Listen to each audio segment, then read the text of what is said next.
Howdy and welcome to the 10-Week Bible Study. This is a special edition of the study today. I'm your host, Darren Hibbs, and I've got with me special guest, Joel Richardson. It's good to be here, Darren. Thanks so much for having me on. Yeah, thanks for coming. We're going to be talking about Mount Sinai in Arabia.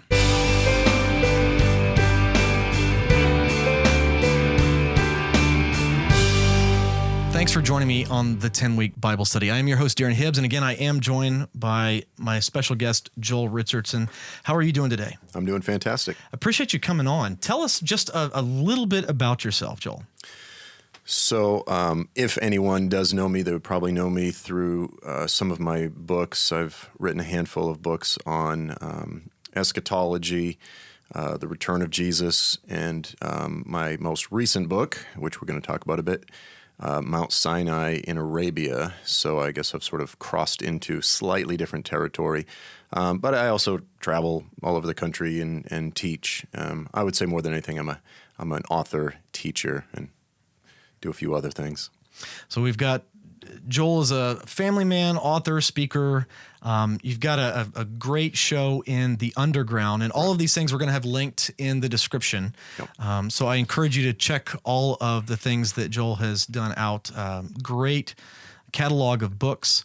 And we're here specifically to talk about Mount Sinai in Arabia. Now, when I invited you, I was happily surprised. We're going through Exodus right now in the 10-Week Bible Study, and I was happily surprised when I emailed you because you've tweeted a bunch and you've put out some videos on this, Mount Sinai in Arabia.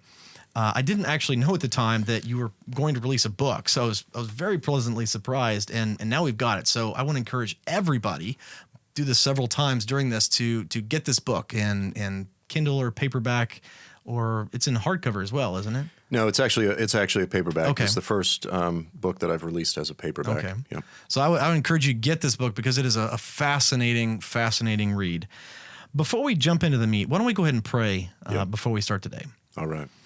Lord, would you just speak to us today? Open our eyes and our ears to your word. Help us to understand and be fascinated with you through looking at something with a fresh pair of eyes, a fresh lens today. In Jesus' name we pray. Amen. Amen. All right. Well, to jump right in, I'm curious, what led you to start writing in the first place? You've got quite a catalog of books, and you've been writing for quite a while.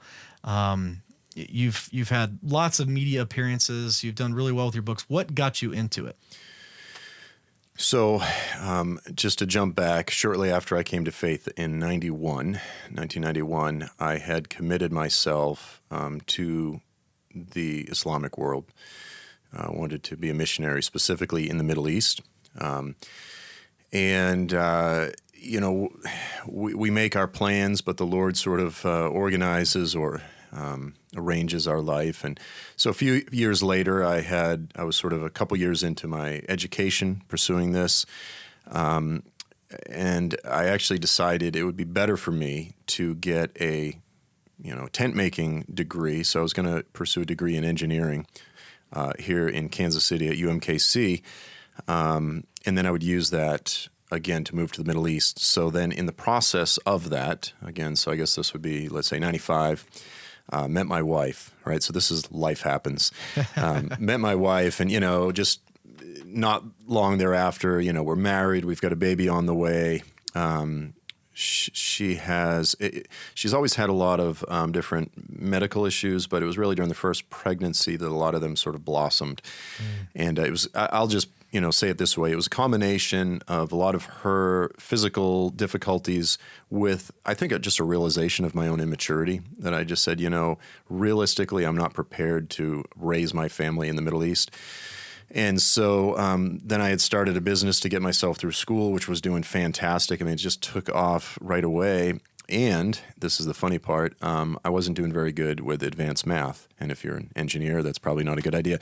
So I actually dropped out of school, and it was during this period of the 90s but I still had this passion for reaching out to Muslims. I've been doing a lot of that at UMKC, a lot of the international students. Actually, I had started a UMKC Christian Fellowship, a ministry. But when I dropped out of school, I started volunteering for various ministries. So essentially I was doing email correspondence.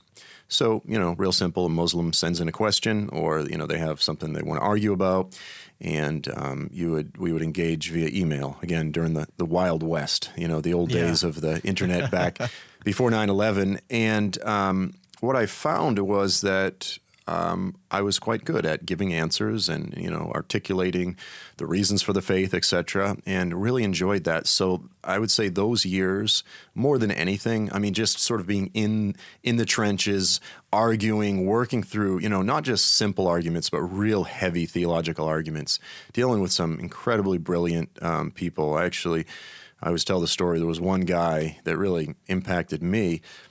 He spoke several languages, and he had gotten his master's degree in the subject of the history, the development of the canon of the Bible, just so that he could argue with Christians.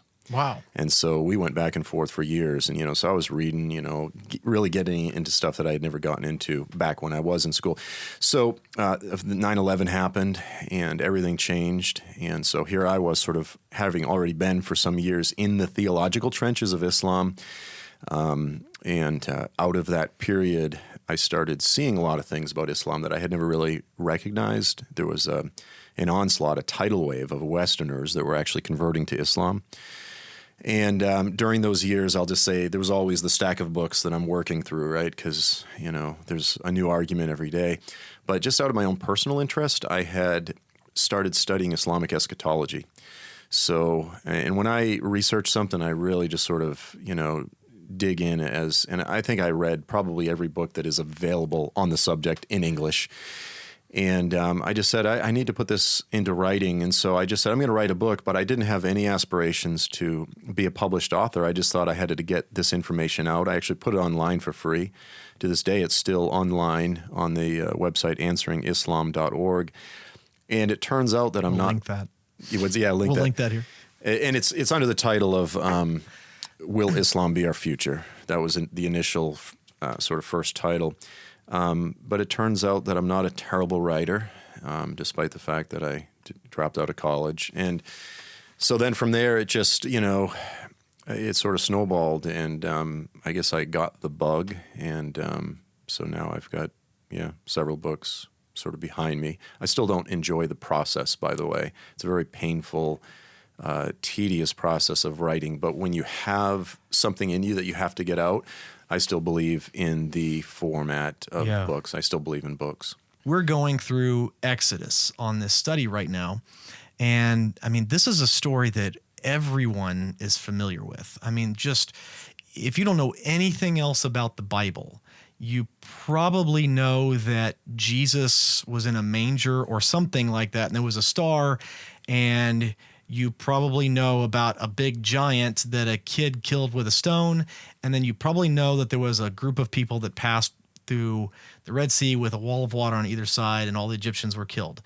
If you're an American and you don't know anything else about the Bible, you probably know that. And this is one of the few stories in there. And what I find fascinating about it is how most people, we just kind of take the traditions that have been given to us and run with them. And there's not much investigation into that. And for 1,500 years, there's been almost no investigation into something that is very plain if you just look into it carefully. Yeah. And that's the issue of where is Mount Sinai? And when you ask that question, you find out maybe a more compelling answer to it. It starts to have you backtrack through the book of Exodus and ask a lot more questions. So with that, Joel's written a book, Mount Sinai in Arabia. The traditional location for Mount Sinai is in a place called the Sinai Peninsula. Talk to us about how did it get that name, and why do you think that it's in Arabia and not in the Sinai Peninsula?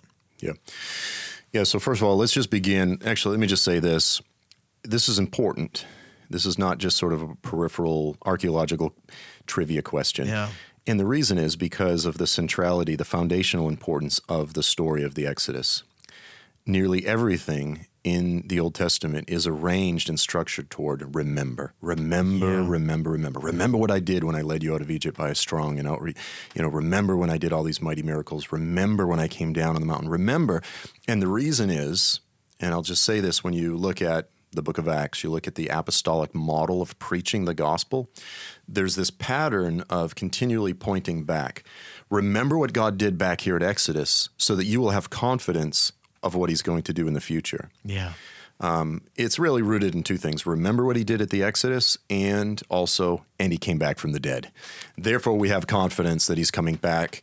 So the same God that came down in fire, in clouds, with an earthquake, with trumpets, and thunder is coming back on the clouds in fire with the trumpets, a mighty earthquake. He's coming back, right? So the entire gospel reality, the biblical hope, the hope of the gospel is rooted in the historical reality of the Exodus. Okay, so therefore where it is important. And the reason I say this is because if you assess the majority of the widespread opinion throughout the Exodus community in terms of Exodus scholars, Exodus scholarship, there's a high percentage of Exodus scholars that don't believe it ever happened. Yeah. And well, that's true of like most things in the Bible. It seems like most biblical scholars now don't believe the Bible in general. True, but now if you were to say like, did King David exist? We've got a lot of evidence. We've got a lot of evidence within the land of Israel for a lot of events. Did Jesus exist? Was he a historical figure? Yeah. But the Exodus, which, again, the Exodus story, there were people who followed Jesus around. They saw him do miracles live in person, and they walked away and didn't believe it. You think about that. And this is the nature most often, in my opinion, of the way God works, is that when he does miracles, even Jesus himself, he allows room for doubt. Yeah. Because he wants us to exercise trust, because relationship is built on trust. And most of the miraculous stories throughout the Bible are this way. In my own life, I've seen some crazy things, but there was still room there for doubt. But this is not the case with the Exodus. He came down in fire and they're at the base of the mountain begging Moses, please ask him to stop talking. They didn't walk away and go, did I just have a little hypoglycemic fit and hallucinate a little bit? They know that God, and he ripped the ocean in half in front of them, etc. So the point is, this is a unique event in biblical history. It's important that we recognize that it's real, that it happened. Okay. So we've been looking in all the wrong places. How did we end up with the traditional site that's down there in the southern Sinai Peninsula? Now, if you go online and you read, some different articles about this, a lot of people will say, well, you had Queen Helena, who was Constantine's mother, and they'll say, well, she had this vision, and she claims that... And Constantine was... The emperor, the Roman emperor, so we're talking 4th century, so in the 300s. Long time ago. And the claim is that after he converted, his mother Helena converted, and she went on this pilgrimage, this trip to identify various relics and historical biblical sites and to identify them and so on and so forth. And she did. There was a few basilicas that were established because of her visit, but there's actually no records that she ever traveled to the Sinai Peninsula. So we don't know if that story is true or not. I couldn't find it in any historical source material. I think that it's just a popular idea that has circulated on the internet. I couldn't find any historical biblical evidence that there was a claim that Helena had a vision. So there's not even like 600 AD, no one says that she went and visited. This is a modern... I think so. I couldn't, and again, I really scoured the historical documents and all of the scholarly literature. I couldn't find any of it. What we do have is we have a few of these Egyptian monks, so this is the period, Anthony, these guys are leaving the corruption of modern 4th century Egyptian society, and they're fleeing into the desert to give themselves to a monastic ascetic lifestyle. And so they're, these hermits out there praying and fasting and depriving themselves and so forth. So they developed this tradition, sort of just this tradition that pops up almost really out of nowhere, that this particular mountain there in the southern Sinai Peninsula was the real Mount Sinai. Now, again, there's no historical, no traditional, no archaeological, no biblical evidence for this whatsoever. This is already several thousands of years after the Exodus itself. Pushing 4,000 years. Yeah. Let's say the Exodus is roughly 3,500 years BC. So now we're talking, again, let's just say in the early 300s, so the early 4th century. We're pushing 4,000 years after the Exodus. So with no historical data or anything, they just establish almost 4,000 years later, this is Mount Sinai. This tradition developed, and then you had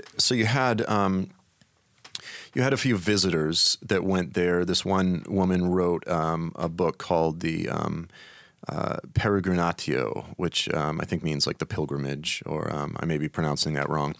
And there was a couple different visitors, and again, they were going on the traditions of these monks.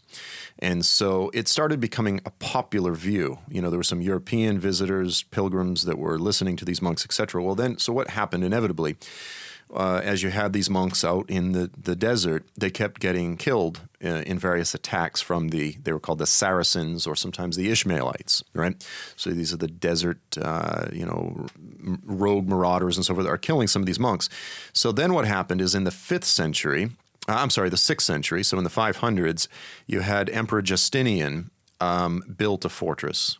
And this is what has come to be called St. Catherine's Monastery, the full name of which is St. Catherine's Monastery of the God-Trodden Mountain. Okay, so now here you are in the 500s. Okay, so we're talking over 500 years after Jesus ascends to heaven, and you now have the full, if you will, weight and authority of the Roman Empire, having built this monastery, this fortress, that this is the real location. Okay, now what's interesting and what most people don't know is that throughout this time period, there was an alternative tradition. In fact, it's a very ancient tradition that goes all the way back to the 3rd century BC. It was a Jewish tradition. And there's a professor named Alan Kirkeslager who had written an excellent book on this. I'm going to say, I don't remember the exact year, I'm going to say it was about 15 years ago, called Pilgrimage and Sacred Space. And he essentially traces through this tradition. He does the best job, and I sort of just highlight some of these primary ancient traditions. So it begins with the Septuagint. The Septuagint having been a Greek translation of the Old Testament that was begun in about the 3rd century BC. So we're talking about 250 years before Jesus. And we have some hints within the Septuagint concerning where the Jews of this period, the Second Temple period, believed Mount Sinai was, and also where they believed Midian was. Okay, so and Midian is important because it's where Moses was at before. In between, he's in Egypt. He's 40 years old. He goes to Midian, and then when he's 80, he goes back to Egypt. Yeah, so he flees, he kills this Egyptian, he flees, and he ends up in Midian. He meets Jethro. He meets Jethro's daughter Zipporah, and he marries her. And he's over there in the land of Midian shepherding Jethro's flocks. And you have this statement where it says that Moses was shepherding Jethro's flocks, and he came to the far side of the desert, and he came to the mountain of God, and he feeds the sheep there. Okay, so the surface reading of the text would seem to indicate that Mount Sinai is someplace close within proximity to the ancient land of Midian. Mm-hmm. Now, Midian, scholarly consensus and overwhelming evidence points to the fact that it was over there in what is today northwest Saudi Arabia. Okay, so you're talking east of the Gulf of Aqaba, east of the Red Sea. So not the Sinai Peninsula. For those who don't have a map right in front of you. For those of you that are listening to this on the podcast only, if you check out the link to the YouTube video, you'll be able to see all of the maps for this. We'll have them. Oh, fantastic. As we're going along here. So the Sinai Peninsula being this pizza-shaped peninsula in between the large Arabian Peninsula and Africa, of course, which is where Egypt was located. So, and just to answer one of your previous questions, why is the Sinai Peninsula called the Sinai Peninsula? Well, it's because this traditional site of Mount Sinai was pointed to there, and then since then the peninsula has been named after it. Yeah. So it's not, that didn't come before. That's important to point out. So in any case, it answers the chicken or the egg question. Exactly. Which came first? Which came first, the mountain or the peninsula. So the reason that Midian is important is because within the Septuagint, well, first of all, in all likelihood, again, the text seems to indicate that Mount Sinai was in proximity to Midian. And there are many, many other reasons to point to that other than this one passage. But in the Septuagint, it treats Midian like a city. And so there's a few hints of that. When it talks about Jethro going to visit Moses when he was at the mountain, it says that Jethro went out, with the inference that when he left Midian, he went out of a city. And then he went out to the desert. This is the type of language that's used. When it refers to the elders of Midian, it uses the term in the Greek, which exclusively means the city counselors. It also uses an interesting variation. Rather than using Midian, it always uses either Madiam or Madian. You go, well, that's a similar variation on Midian, Madiam or Madian. But what's interesting is that when we look at this first century work of this Roman geographer named Claudius Ptolemy, he actually places two distinct cities over there on the eastern coast of the Gulf of Aqaba. One is called Modiana, the other is called Madiama. Okay, so we know that there was a well-known city, possibly one or two, over there in the area of Midian. In all likelihood, this was the ancient heartland or the principal homeland of the ancient Midianites. Now, for clarity, yes, biblically, the Midianites did migrate around hundreds of years after this time, but during the time of Moses, they seem to have been settled relatively in a localized homeland, an ancient homeland. Now, geographically or geologically, when you go there, there is a city today there in Saudi Arabia called Al-Bid, and it's an oasis. And it's a very, once you go, well, you can read about it. This is all interesting. Once you go there and you go, oh, okay, this makes sense. You're out in the middle of a massive desert. Yeah. And here's this oasis with all kinds of palm trees and springs, and it was right on the ancient Arabian caravan route. Okay, so they came up out of Arabia with all their spices and incenses and resins, and they would make their way up toward Egypt or toward Syria, and it was right along that. So this was by far the most natural place that anyone in ancient times would have settled. So it really makes sense that this was Midian, that Al-Bad today is the ancient homeland of Midian. Well, interestingly, when you go there, it's like all over the place there are these various archaeological sites that the Saudis have fenced off. They've created these little archaeological parks. And all of the locals, refer to these places. They say, this is the well of Moses. This is the caves of Jethro. This is the springs of Moses. This is Moses's mountain. Yeah. And all of these things. So the locals, this is well ingrained in local Arab tradition. Okay, so there's several different things here. So you start out with the Septuagint. Then you get to the first century. And you have in the writings of both Philo and Josephus, you have these statements that Mount Sinai was the tallest mountain in the area just outside of Midian. Okay, and so when you go to Al-Bad today, the tallest mountain just outside of that is this mountain range called Jebel al-Lawz or Jebel al-Luz. And it's one of these two really massive beasts of a mountain that we believe is the real Mount Sinai. And it just so happens that this is the mountain that all of the locals also believe is the real ancient Mount Sinai. And these locals, just to point out, they're not people with an axe to grind, or they're not people schooled in Christian history. These are Muslim Arabians who have been, native to that area for thousands of years. Yeah, and you can go back hundreds of years and even thousands of years to some of these ancient Arab geographers, and they make similar references. So this is not some new idea. These guys didn't just get on YouTube in the past 10 years and watch some Christian videos and go, oh, wow, this is Mount Sinai.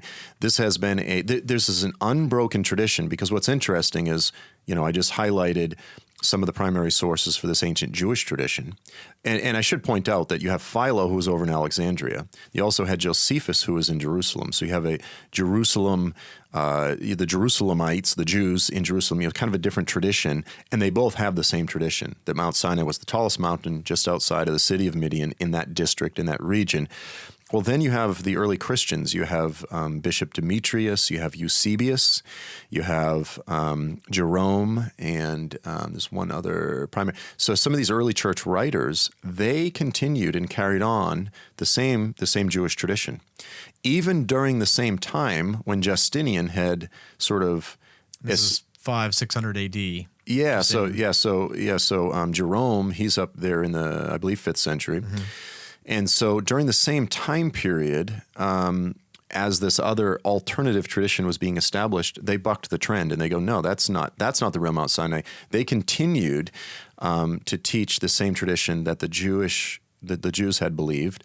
And so interestingly enough, then in the 7th century, when Muhammad comes along, he just really continued that same tradition. In fact, some of the ancient Muslim historians say that when they went up to those mountains, there were all these Christian monks or anchorites, hermits basically, that were living in the mountain. And so you have this unbroken tradition, again, Jewish, Christian, and Muslim tradition right up to this day that this is 600 years older than the other, traditional site that says that real Mount Sinai is over there in northwest Saudi Arabia. And and one of the things making the problem worse is when we look back at the ancient historians and geographers, they had the Mediterranean pretty nailed down. They were pretty good at that. They had the Fertile Crescent pretty well nailed down. But other than the spice traders and these people coming from Arabia, it's not a tourist destination. Right. And so the geographers were relatively unfamiliar with the Arabian Peninsula, the Sinai Peninsula. I mean, these are horrible deserts. Yeah. Really rugged, awful places to have to travel in ancient times. And so when you look at the ancient maps, they're pretty bad. Yeah, they're really bad. In fact, it's fascinating. There's another book called The Lost Sea of the Exodus by Dr. Glenn Fritz. And it's a tedious, thorough volume. But if you really want to get into it, I've never seen anybody more thorough than this guy. I mean, this is like 5 PhDs combined into this fun book. And what he does is he analyzes dozens upon dozens of maps. And so he's looking at the writings of Herodotus, Strabo, again, Claudius Ptolemy, Pliny the Elder, all of these different works, these Greco-Roman geographers and historians, and it analyzes their writings, and he concludes, he goes, they had no clarity on the Sinai Peninsula. So yes, they understood that the Arabian Peninsula was there. They had some of them had a loose framework for it. But really, when it comes to, if you're to look at the Sinai Peninsula, you have the Gulf of Suez that goes up on the western side, the Gulf of Aqaba, most often called the Red Sea, on the eastern side. They didn't seem to understand that there were clearly 2 distinct inlets. Now, when you get to Pliny, actually Strabo is the first one that seems to indicate that there were 2 inlets, but he still was very vague on it. In his mind, what you had was essentially one inlet that he called the Arabian Canal or the Arabian Channel that would, let's say, go from south to north, and then sort of just one little branch that breaks off a little bit to the right. That would be the Red Sea or the Gulf of Aqaba. And let me point out, if you are listening to this on the podcast, then if you're not driving, click over right now to the YouTube video and you'll see some of the maps that we're talking about here. Yeah. So this is, again, it's hard to describe, but here's the thing, is that if you try to find a single map that was created based on the writings of any of these ancient Greco-Roman geographers, anything before the 1800s, they're all a nightmare. Yeah. They bear very little resemblance to the world that we know. And the reason is because they didn't have clarity. Now, there have been some traditionalists that have argued, oh no, look at what Strabo said here. They clearly understood the Sinai Peninsula. And it's easy to impose their words onto our modern understanding. And I say, if they had such clarity, then here's the challenge. Show me a single map. Show me any map made anywhere in the world, any time throughout history, based on their writings before 1800, where they had the Sinai Peninsula drawn out, and you can't find it. It doesn't exist. In fact, it wasn't even until the 1800s that modern map makers began to have clarity on the Sinai Peninsula. So what's fascinating about all of this is that it's a bit of just a sort of an interesting bit of trivia. But when we understand the lack of clarity that they had, again, back in, beginning with about 500 BC, Herodotus is 450 BC, up until the 1st century. Claudius Ptolemy is writing a little bit after Paul, late 1st century. It helps us to understand some of the fog that crept in and why there's been so much confusion over this location, because there was some geographic nebulousness. Is that a word? Yeah. Nebulosity, nebuliciousness. There was some confusion over the geography. And there wasn't just a whole lot of point of spending a lot of time figuring out the geography, because there's like 10 people a year going to these places, that aren't in the spice trade. It's yeah. And so, it's fascinating. It's a fascinating study to get into, but we understand it now, and I'll be honest with you, Darren. I really believe that within the sovereignty of God, this is all ordained. I believe that it's not just simple coincidence that the greatest event, the foundational event, has been preserved, that it's been protected. I really believe that God has preserved and hidden this mountain for these last days. And I think that's an important point, because we look at ancient artifacts and ruins and things like that. I mean, you look at the Great Pyramids, they're still standing, but they do not contain the glory with which they were built. I mean, raiders, because of the materials and because of what they meant, raiders have through the centuries come and stripped off anything of value off of the Great Pyramids, and all that's left now are basically the structural stones underneath, but they would have been very smooth-faced marble, beautiful structures. And the fact that really, for the most part, very few people have known or cared that Mount Sinai, the mountain of God, would have been in Saudi Arabia, meant that it no one's messed with it. Not too many people have messed with it. Yeah. There's been, the Saudis did a bit of an archaeological survey there about a dozen years ago. But just as an example to highlight how pristine this place is, I went there back in April 2018, the end of April, beginning of May. And as soon as we approached the mountain, we crossed this eastern valley, and I walked up and I found this sort of stack of rocks. It was not a stack of rocks. I'll just say it was a little jettison, a little natural outcropping, and it sort of had sort of a cave-like part to it. I mean, it was like a cave where one person could sleep in, get some cover from the rain. And as I looked in, there was this mural, this sort of ancient painting of, let's say, a dozen or so archers. And, they've got bows and arrows, and I thought, hey, wow, look at this, an old cave painting, And it had been preserved because it was sort of on the underside of the rocks. I'm sure that there probably were a lot more at one time that have worn off. But so we took pictures of it, and I sent it to Jim and Penny Caldwell. They're another couple that had gone there many times back in the 90s. And, again, I've worked through all of the material that has been published on this location. No one to date has ever taken pictures of this particular mural. I just stumbled upon it. I'm not an archaeologist. I'm just just stumbling along. First time there, and I found what's something that could be a genuine historical location of value. And then it was interesting. Again, it's all these people with arrows, and I texted pictures to my wife. I actually had cell service out there. I mean, it's out in the middle of nowhere. And my wife said, well, this is, and for many of your listeners that are going through Exodus, she goes, it's just like in Exodus 19. And I said, wait a minute, refresh my memory. And she said, yeah, the Lord said, Moses, consecrate the people, because on the third day I'm going to come down on the mountain, but you shall warn them that neither man nor animal shall step foot on the mountain, and if they do, they are to be stoned to death or shot through with arrows. And then he goes on, he says, and put markers around the base of the mountain so that they'll know. And here I am looking, I'm going, okay, the Bible says that the Lord commanded Moses to put warnings around the base of the mountain, and here's this keep out sign, if you will, of all these people shooting arrows. There's no animals, they're not hunting. And I'm thinking, and then in order, by the way, practically for that to have been carried out, there probably were archers actually stationed there. Yeah.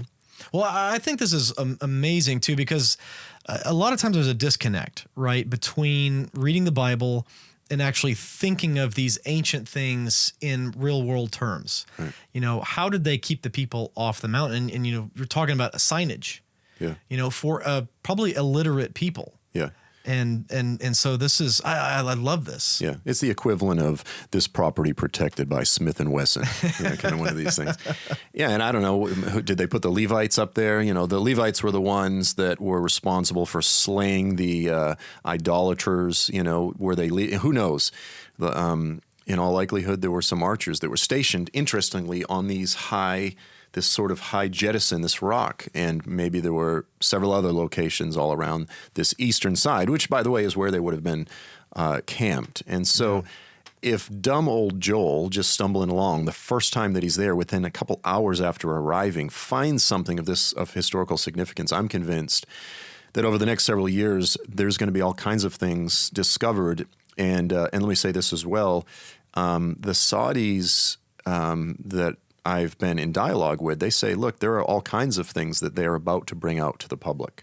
So they have found many things over the years, and they've been kept in their museums and so forth, but they have not been open to the public.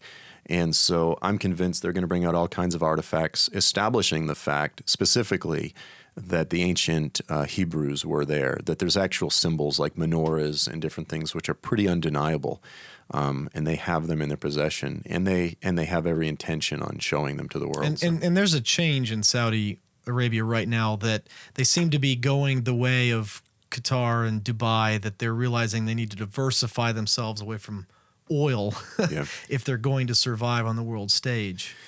Yeah, Saudi Arabia is an interesting place, but yeah, they need to diversify their economy, and they recognize, look, you know, the Saudi royal family has a lot of different tribes within it, if you will, or maybe that's not the best term, but a lot of different, different groups, different opinions. And for those that don't understand, the Saudi royal family is not 10 people. Yeah, Saudi over 30,000. Yeah, like 30,000 people. So when Crown Prince Mohammed bin Salman just took over, stepped in, I guess now about 2 years ago, he cut off a large section of the royal family in terms of the stipend that they would get. Actually imprisoned a lot of them, Walid bin Talal was actually in prison, so on and so forth, and he's considered to be one of the wealthiest princes. So a lot of shocking things, but yeah, they want to modernize, and they recognize, I think folks like Mohammed bin Salman recognize that they have a problem with radicals themselves. The radicals would like to kick the royal family out of power. Yeah. They want, a theocracy. They want a caliphate. And so they recognize that if they want to stay in power, these radicals are not just a danger to the West, it's a danger to their own existence. And so, again, within the sovereignty of God, I believe that this is his plan, that he has brought forth this sort of change, this transition in what was formerly such a closed kingdom. And I believe that in all of this, the Lord has a testimony that he's going to bring forth. And so you believe that in the next years, decades, Saudi Arabia is going to begin to fund, or at least allow archaeological exploration of the mountain and possibly even open it up for travelers to freely go there. I mean, for a long time, it's been difficult or illegal or borderline illegal to even travel to this mountain. Yep. Yeah, absolutely. So the Saudis, not only do they recognize that it is the mountain, they have put up fences to protect it over the years. You'll see all these sort of claims on the internet. Well, those Muslims, they don't want anyone knowing the truth about the Bible. They're trying to hide it. No, they've been protecting it because they don't want a bunch of crazy Americans going over there and tearing it up, And they've done a very good job. They've done what should have been done. But that time is over. And so they're going to preserve and protect the areas. I believe they're going to allow in the archaeologists. And again, I've got, information that I'm aware of, but I would say that it'll be before the end of this year, 2019, that tourists will begin going to the mountain. And in all likelihood, we'll see some big public events with some delegations going over and with announcements being made. Now, and I don't mean to be cynical, because this is more than just a financial opportunity for the Saudis. They really do believe that it's the real Mount Sinai.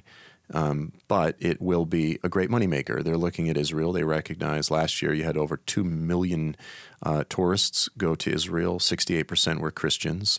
And so what they have here, look, again, we have to understand the thing that this is in biblical history. This is gonna change everything. When people look at this and go, wow, this actually really happened, this really is here, it changes so much. I mean, all of the Bible atlases are going to need to be rewritten.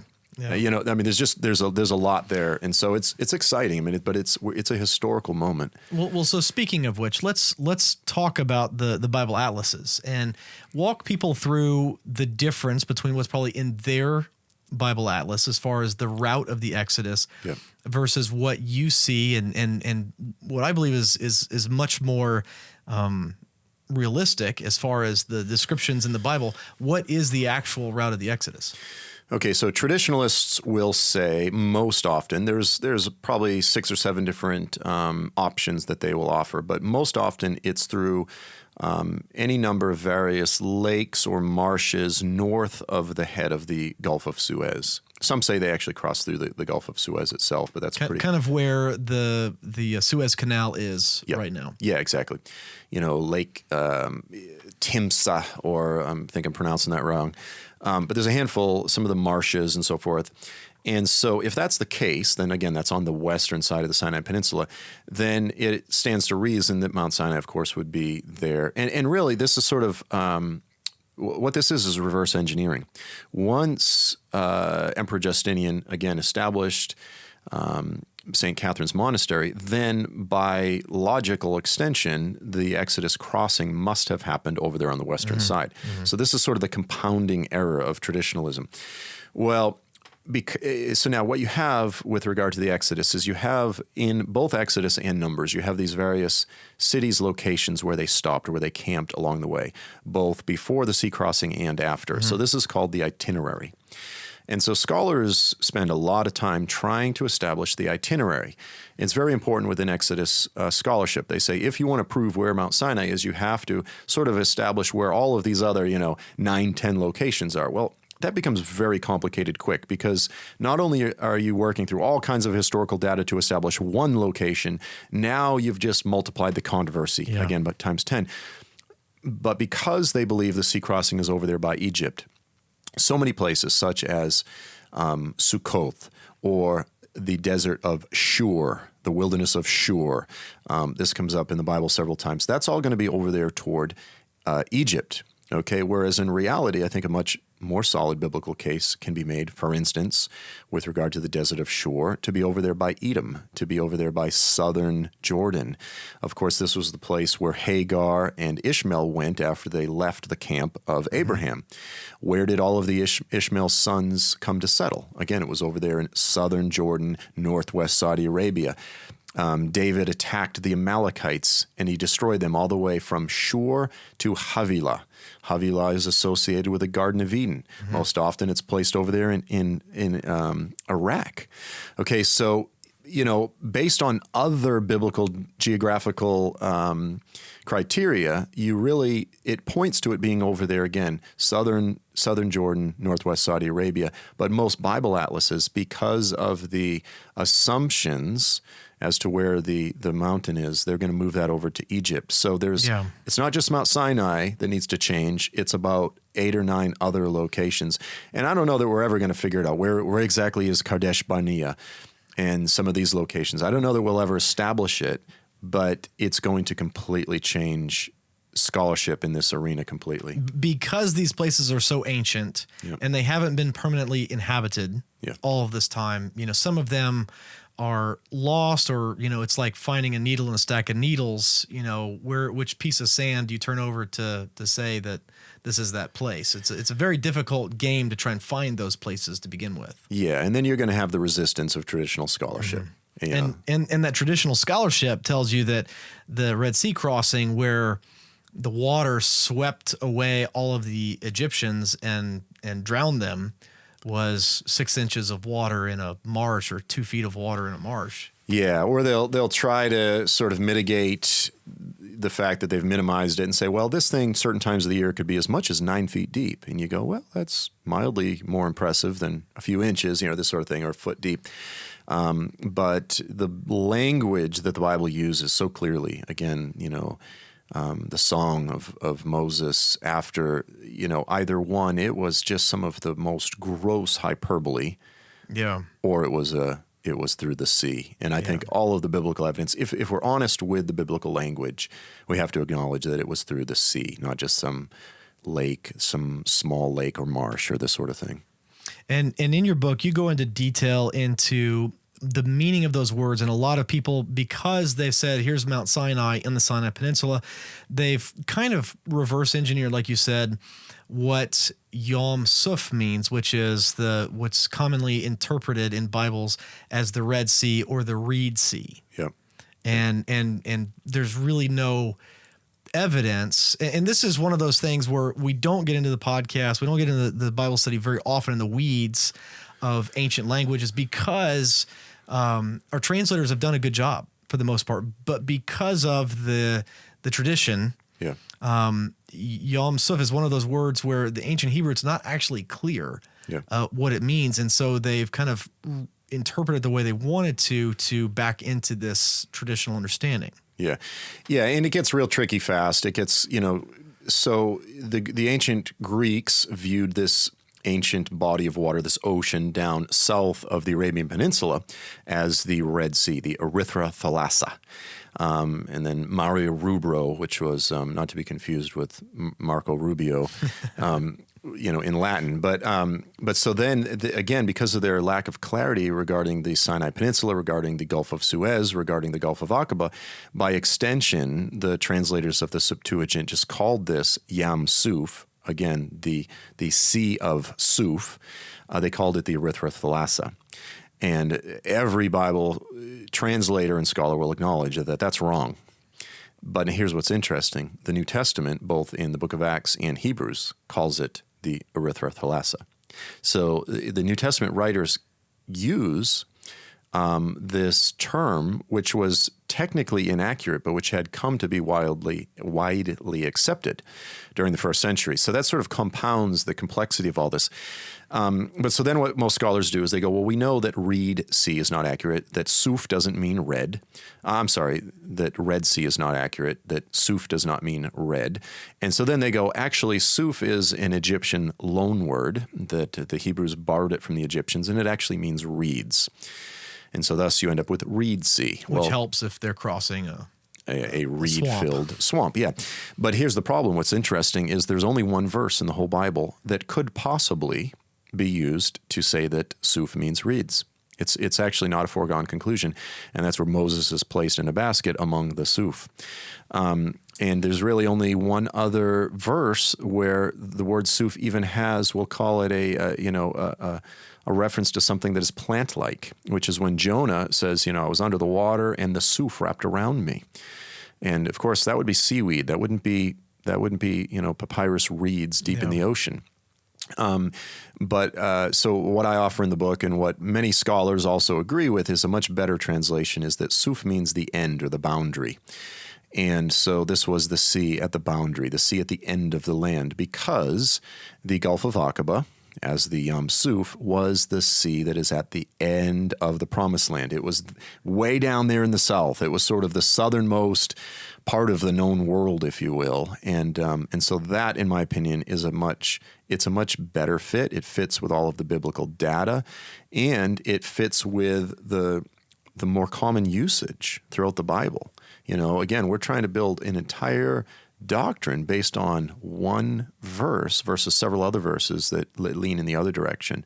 But again, that's what traditional scholarship has forced us to agree with. And so what that leads us to is if we take the Bible at its word and we kind of follow along with where they're going and how this works out, it leads us to see that they actually, instead of crossing a body of water that's not really there into the Sinai Peninsula, it gives us the understanding that they actually crossed over the Sinai Peninsula, came to the western edge of the Gulf of Aqaba, right, to this ridiculously large beach that's just jutting out, surrounded by mountains, Yeah.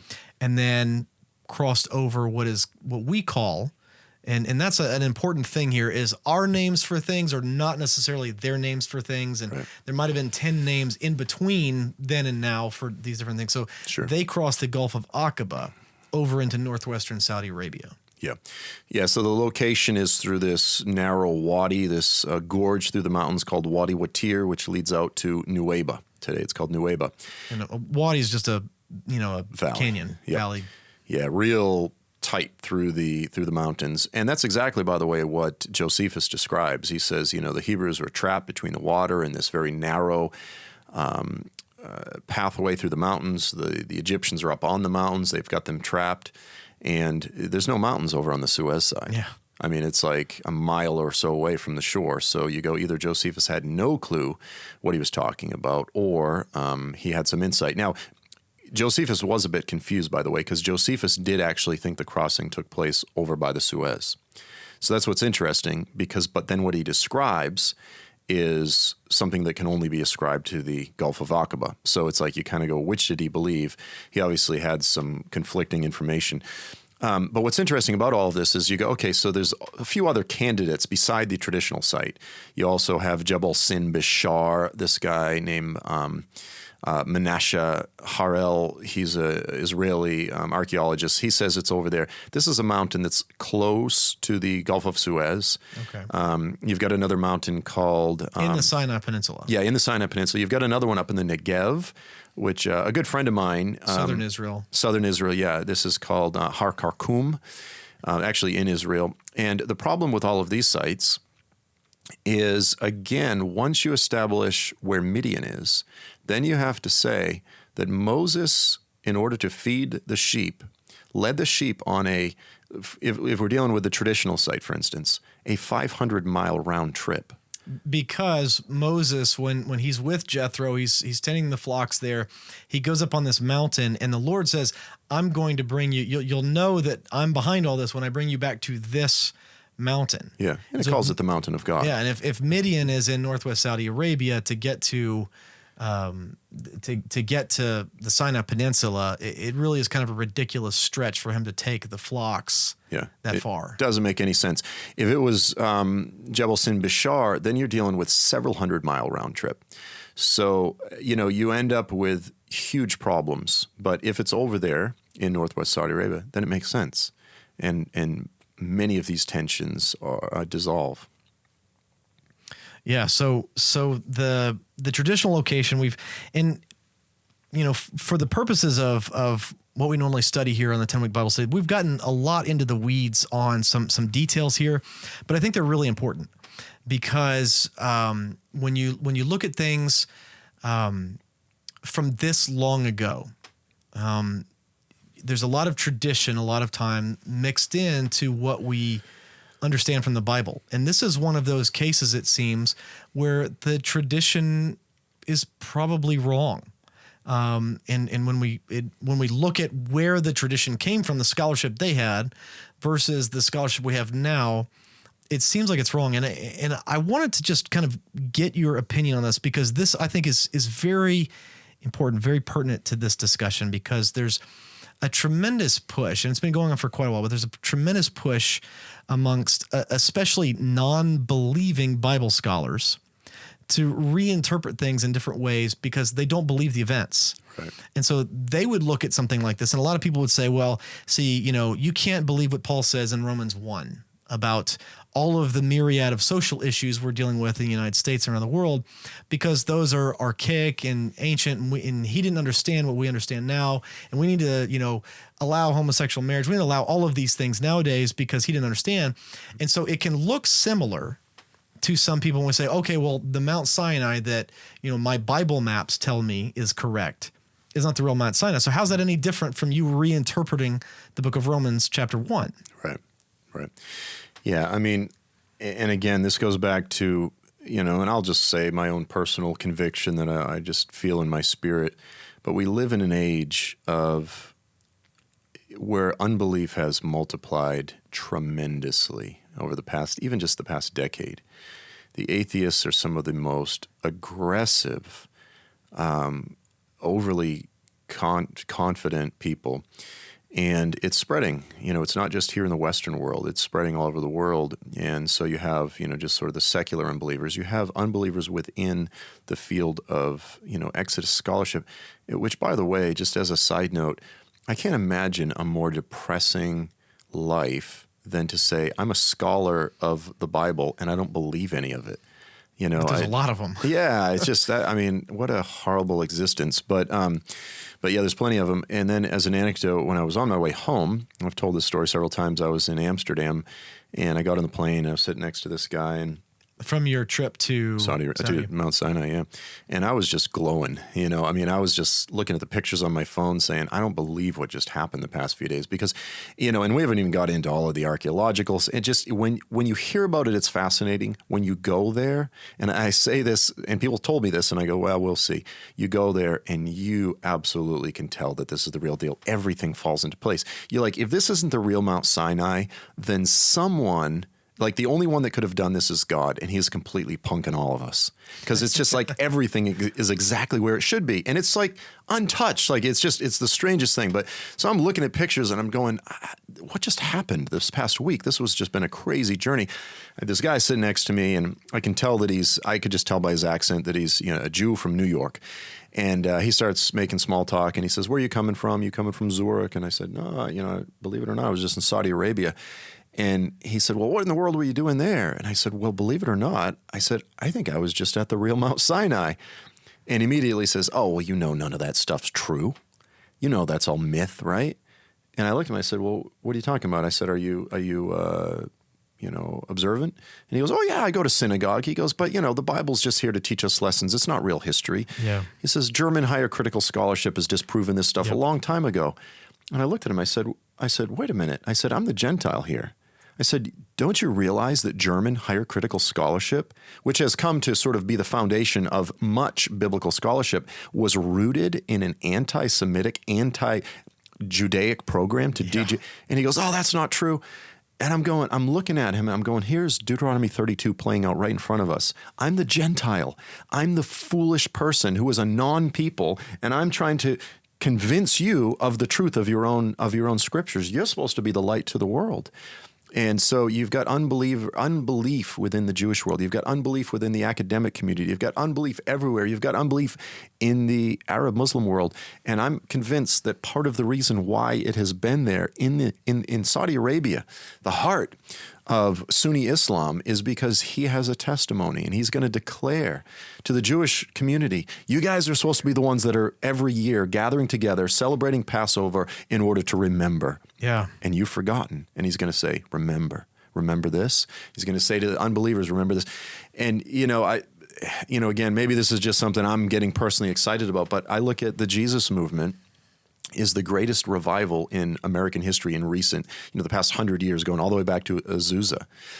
And one of the primary factors driving that was the fact that Israel was reestablished as a state, 1948, took Jerusalem in 67. People were looking at events on the ground, realizing the Bible is true. And when I look at Mount Sinai being publicly brought out to the world, there's going to be a lot of controversy, no question.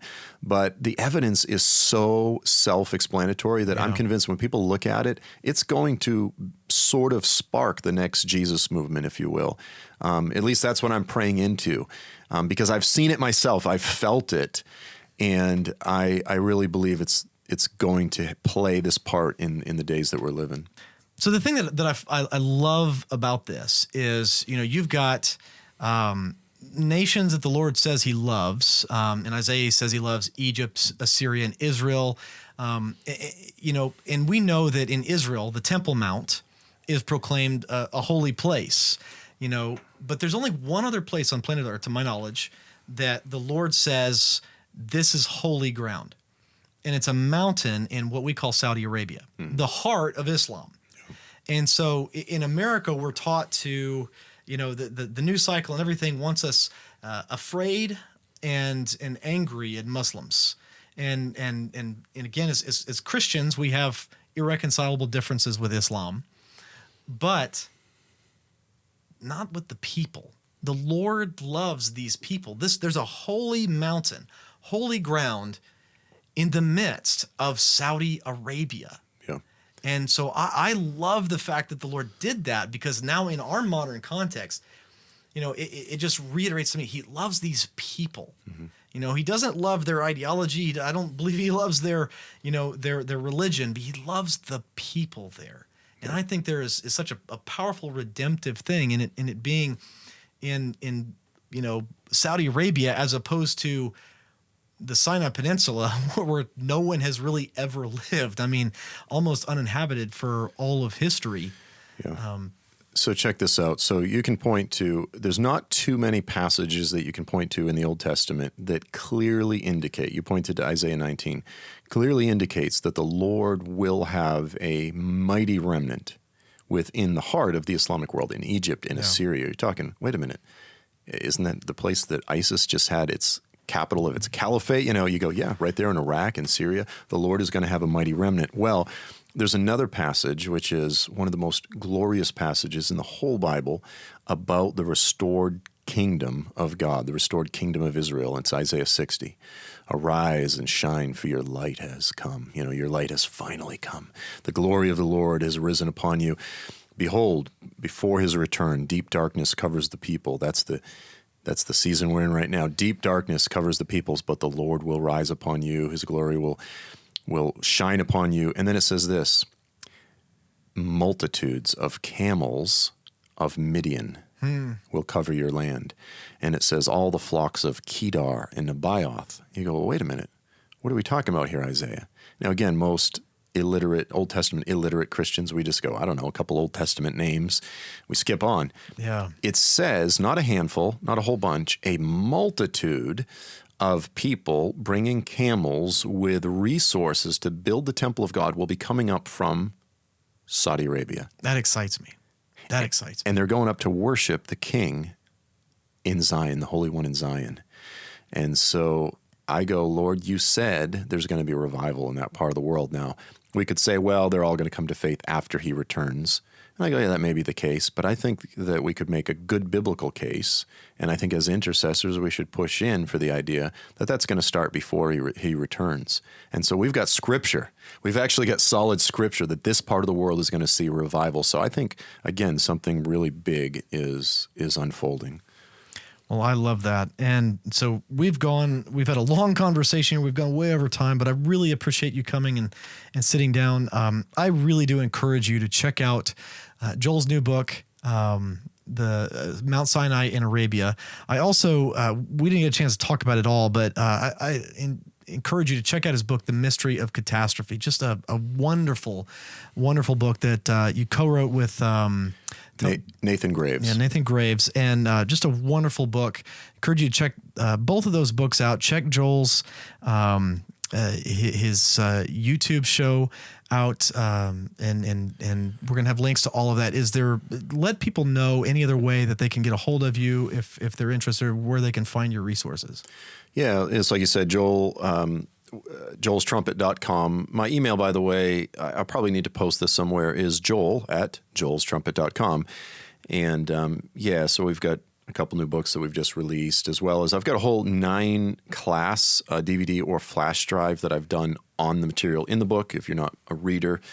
And I've got another book that I'm pressing in and working on that will follow up on this material, dealing with the return of Jesus. I believe the Exodus gives us the greatest pattern for the return of Jesus in all of Scripture. And I'd say I'm probably more excited about that than anything. I'm excited to see that book when you get it out too. Yeah, so hopefully this summer. All right. Well, thank you so much for joining us on the 10-week Bible study. Again, we've gone long, but I think this is such a wonderful discussion. I thank you so much, Joel, for making time and sitting down with us. You bet, man. Thanks so much for having me on. I am your host, Darren Hibbs, and I can't wait to see you next time.